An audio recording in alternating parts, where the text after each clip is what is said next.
नमस्कार. पंढरपूर पीपल्स मध्ये स्वागत.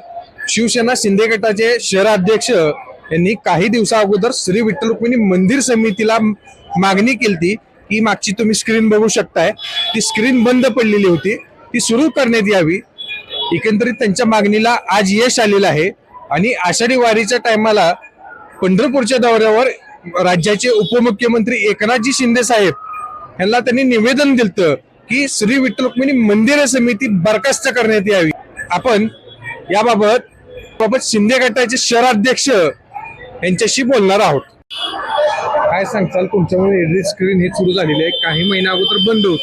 हे मंदिर समितीनं काही महिन्यापूर्वी एलईडी स्क्रीन नवीन स्वरूपात आवाढव्य खर्च करून 3-4 ठिकाणी बसवलेले आहेत. गेल्या मागील काही दिवसापासून ही धूळ खात पडली होती. शिवसेनेच्या माध्यमातून 2 दिवस आवाज उठवल्यानंतर आज ही चालू झालेली आहे भाविकांच्या सेवेसाठी. आषाढी वारीच्या टायमाला महाराष्ट्राचे उपमुख्यमंत्री एकनाथजी शिंदे साहेब पंढरपूरच्या दौऱ्यावर होते. त्या टायमाला तुम्ही त्यांना निवेदन दिलं, कोणत्या स्वरूपात निवेदन दिलं?